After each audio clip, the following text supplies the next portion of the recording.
Hey, this is Dane from featherprop.com. Thanks for joining me again today in this video. I'm sitting in my car and waiting on my wife. Thought I'd have enough time to shoot a very quick video on how we can entrust dream interpretations. And this is a challenge to those who are having dreams and looking for the interpretation. This is a challenge for Dana Coverstone as well. Not being facetious about this, being genuine, because this is a good objective way in which we can test the interpretations that are being given for the dreams. And in Dana's case, he's being given interpretations. I think he's trusting them. And this is an objective way in which we can test that.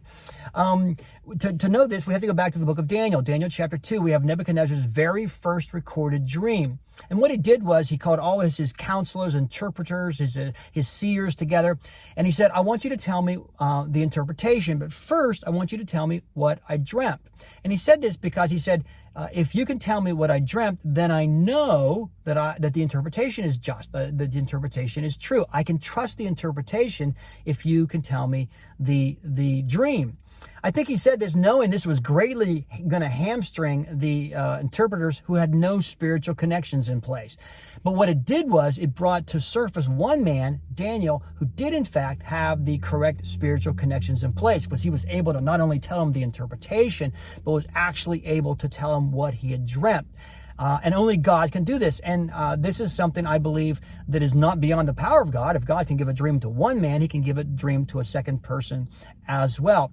So here's my challenge. If you're having dreams, here's my challenge to Dana. The next time you have a dream that you believe is from God, write it out. Put it in an envelope, seal it and date it and tuck it away. Don't tell anyone about the contents of that dream.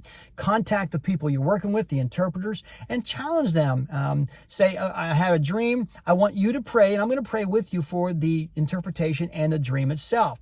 If the interpreters call you up and say, hey, here's what you dreamt, and it's not what you dreamt, then no, that's not it. Keep going.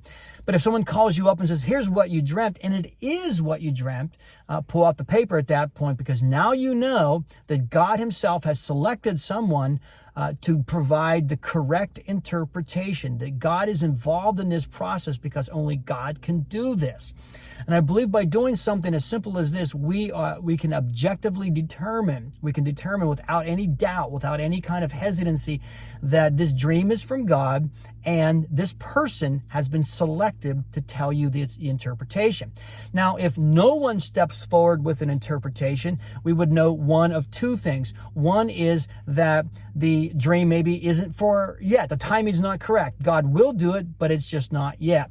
Or the second reason is maybe this dream isn't from God at all. And if that's the case, there's been no harm, there's been no foul, because no one's been shared the contents. No one knows about it.